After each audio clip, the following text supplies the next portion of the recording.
Life is like a video game, but one day it will be game over. And the question is, how did you play the game? Did you win? Or did you lose? How can I be homophobic? My bitch is gay. Hitman in a top try, see a man topless, even a stick is gay. Welcome to the UK, Hugging my bro. brothers and say that I love them, but I don't swing that way. The man them celebrate Eid, the trap still running on Christmas Day. Arsenal against Real Madrid, they played in Washington, D.C. But that's in America, bro. That's shit. We're about to watch the derby, bro. United's playing fucking great. Unfortunately, Ronaldo's injured. We're at the Etihad Stadium right now in Manchester, and we're gonna go watch this fucking game. Man U, Man City, the derby. Damn, bro. It's gonna be crazy. It's come to from another photo. Absolutely brilliant. Against Nottingham Forest, no player has scored a hat-trick in 3 consecutive Premier League home games before. Well, they have now.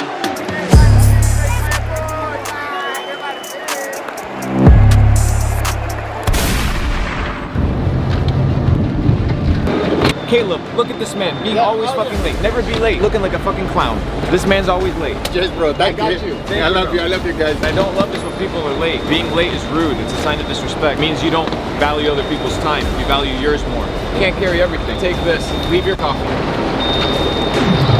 Just kidding. Just kidding. My coffee! It's just for the vlog. It's just for the vlog. I got you. We don't trash you. Be early. Being on time is being late. Being early is being on time. So be early so you can actually enjoy your fucking time, relaxing. But we're here. We made it. We're back to London. Today we are gonna go hang out with Tristan in London. We're gonna go get a suit, 10K, custom tailored suit. Tristan was like, hey bro, you trying to level up? This is the next move. So the talisman says it. We gotta play because the man knows a thing or two. And then tomorrow we're off to Amsterdam. Boom. I'll close it, bro. Last minute, motherfuckers. Overboard! I had to get rid of 2 coffees today. 2 coffees. You motherfuckers drink your fucking espresso. Look at this dude. Yo, the issue is my backpack, bro. No, the issue is you got a ton of issues, G. No, all right, where are we sitting? Where are we sitting? We should talk about the importance of being on time. Fuck, we're in the Matrix, man. Public transport. This is people's progress. Life has a choice on shore and they're always doing this. You're either in the rat race or you're out of it. Just got a message from Tristan. He dropped the location of his tailor. He's super secretive about it because he's one of the best tailors in the world. He doesn't want to be giving away his edge. We're gonna cut it right here and you'll see us inside. What are you trying today, Tristan? A bunch of things need fitting. A lot of items that I had got delayed. My fault because I got them all measured. They went through the first fitting. They were in production. Then I had the surgery and I dropped the weight around the midsection. So they had to yeah. I'll be trying on a lot of stuff today. This is probably the final fitting on a lot of these items. And then after that, there should be a good few items that they're just going to go away for the hand finishing and buttons after this. The black, you've got the brown, proper rich brown. So both of them are the upholstery fabrics, like vintage, antique. Where we get suited now is extremely secretive. We have to, of course, respect the privacy and the vintage legacy of the establishment where we were in, so we were not able to film. But we have a few fitting appointments scheduled for the $10,000 suits. And I was talking to Tristan, he said I need to get multiple, you know? You have to get your black one, but then you have to get other ones. So we'll probably do 3 or 4. Turnaround time's about 20 to 30 weeks. What they do is they go to all these high-end fashion houses and they get the textiles, they get the material, and then they make the suits themselves. Completely different level. And it's a good investment. Get out of here. You want to live like this or you want to live in the tube? Destiny is what you make it. So many people depend on the circumstances of life and they think that life is random or by chance, and in reality, a lot of it is dependent on who you are and what you do. What a lot of people don't understand is that life is what you make it, right? So if you live a shitty job, you have a shitty job, you have no money, you have no friends, you have no relationships, no social life, no sexual life, no hobbies, no activities, and you're in your room and you're all depressed, that's your choice, right? Nobody's saying that you can't quit your job. Oh yeah, but I have all these problems. Nobody gives a fuck, bro. The marketplace doesn't give a fuck about your problems. The marketplace cares on whether you deliver value or not. Nobody's forcing you to work the shitty job that you work. Nobody's forcing you to have the shitty life that you have. That's the life that you chose. So if you want a different life, you have to be able to understand that you are in control. Right now, we're chilling in London, fucking gonna drop 10 G's shopping, and the world molds itself to what we want, not us mold ourselves to the circumstances of other men. That's why we don't give a fuck. Because we're in beautiful London for the first time ever. JK, it's not the first time ever. It is, it's perspective. Perspective makes things beautiful. It's how you perceive the world that makes things beautiful, right? Everybody's phenomenal, but you just have to give them the opportunity. So if you have a shitty life, that's your choice. Be in control. Perspective is important.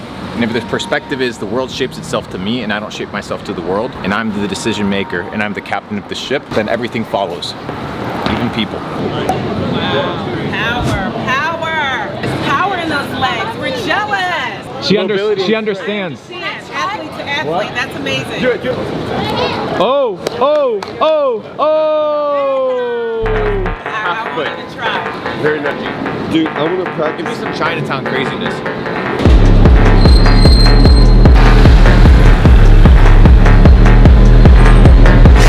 Imagine caring what people think. Thinking that people care, first of all, is an illusion because most people don't give a fuck. They'll forget in 30 seconds. They're in such NPC mode that you don't really even exist. You're just like another blink and then their life continues. They won't remember tomorrow. So you gotta operate as if nobody existed. You run the shit, you run the game. And then the world starts molding itself to you. I see so many people worried about other people's opinion, what other people think, what other people care. Who gives a fuck what the NPCs think? Who gives a fuck what the peasants think? We run this shit. If you're a king, you're an emperor, people care what you think, not you care what the fucking normies think. That's unbelievable. It's never gonna happen. Operate, move as if nobody existed. Because they don't give a fuck about you. They're on their phones. They're distracted by social media. They're so confused. And then in 30 seconds, you're not even a memory. You gotta operate that way. Then you're no longer operating out of a place of fear, but out of certainty in such an uncertain world. I mean, it's fuck. Let me see that. If you're that guy, you're that guy. 2.1K? Oh, mine. They only dropped in one state in America, so they were like super fucking red. Bro. Nice. If I walk around with these, it's gonna hurt because I wanted to buy it. Oh, 1.7. Goddamn. Thank you. Have a good one. Matrix right now. We're going down this thing somewhere. It's like taking forever. Yo, this is non-stop, bro. What the heck? We are insanely deep in the trenches of the Matrix. The London Matrix is real. Great stretch, bro. A train to nowhere, because you'll be back on it tomorrow on the same loop over and over and over, the same bullshit. Welcome to the rat race, baby. So guys, this is Piccadilly Circus. You guys remember from the Call of Duty game, you actually have this map on what will be London in maybe like 50, 100 years when the shit gets fucked up. There's where like the campers would hide in the snipers.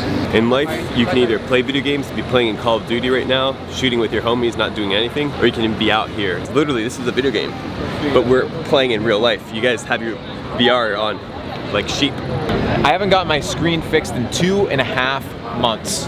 2.5 months.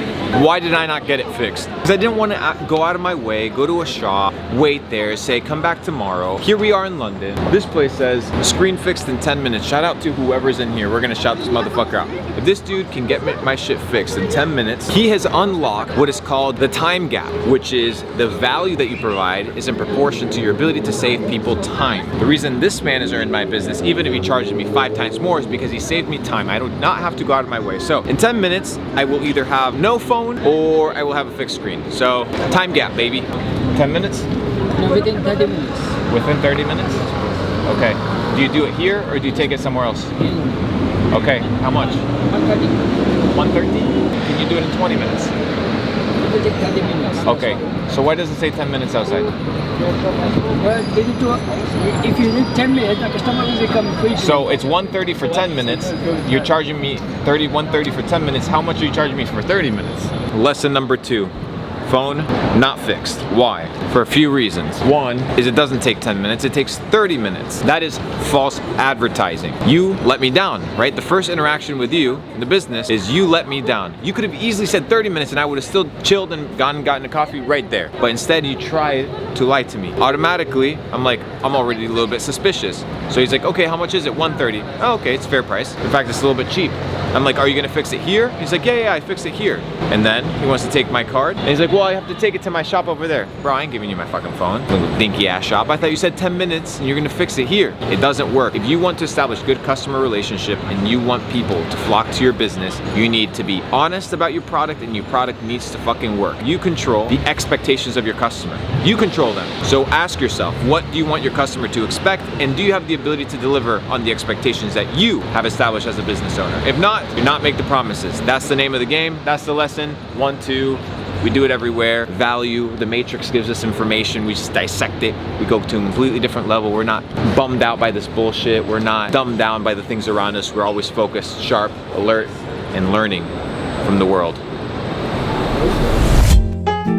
I like to operate clean. I don't like to make mistakes. I wouldn't be efficient. And here's the thing, bro. When you know what you're worth, you know what you want. Like, a lot of dudes don't know what they want. That's because they don't know who they are. I was realizing today, I was walking, and I got like an urge of confidence, and I was like, wow, like here I am in London. It's Monday, people are busing back and forth, people are taking the tube, they're going to work. And here we are, here are the boys. Hey, I'm at Louis. Like, bro, we're in our 20s, like we're crushing. We're playing the game well. So I started with a dream of wanting to leave the island, go to the States. Every summer I'll go to the States, like New York, Baltimore, with the family. I'm like, damn, I can tell if I come here, opportunity, there's McDonald's over here.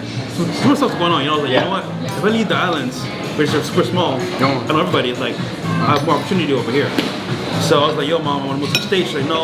But she's from New York. She's like, no, don't go to the States, it's dangerous. She's like, yo, stay here, you're safe, we got you. Just follow the family business, you'll be fine. I was like, no, this is boring. I want more. The problem was, I just finished school, my community college, and I used to ride bikes every Sunday with my friends. So I had a Yamaha R6, go up and down the highway, you know, go to the beach, chill, party. And I was going home that night, like 10 at night. Light turns red, I stop, like normal. Turns green, I go. The guy ran the light, hit me. Woke up, all I saw was stars. And I was like, yo, I could have died right there and then. I said, you know what? I got one life to live. Why not just go for it right now? Yeah. So I sold my truck, I sold whatever parts I could from my bike, and I took a flight to New York, then Vegas, then Miami. And that was it. Left everything behind, bro. How long ago was that? That was 5 years ago. I didn't know anybody, I didn't know anything, I just wanted to be successful. And working at Chick-fil-A, $7 an hour, it's tough at the beginning. Paint holes for the first time. Do you read books? A lot of books. I used to. I'm gonna gift you a book called Pilgrim's Progress. Have you read it? No. There's this journey of this man that has a weight on him that's holding him down, and the moment he frees himself from that weight, his adventure begins. And you know, like, the island was comfortable, but you wanted more, bro, and you got what you wanted. Right.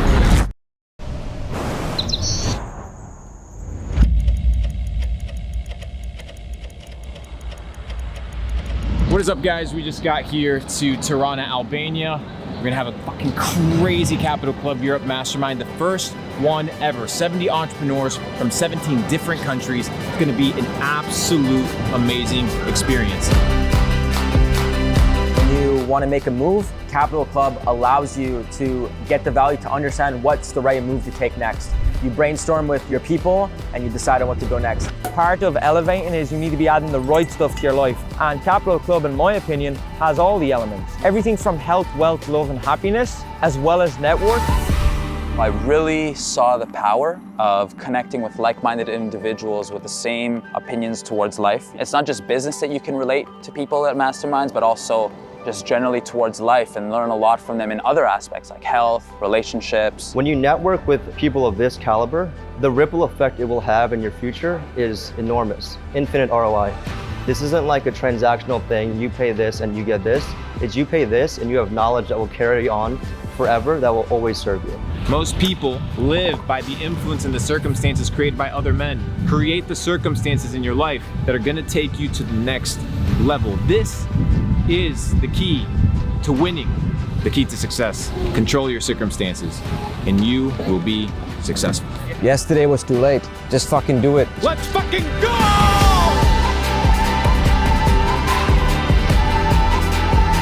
I really understood now that meeting people is quite important. Before I didn't really think that way. I thought I could do everything by myself, but at this point I think totally different. You know, people say time is money, but time is not money, bro. Time is time and money is money, baby.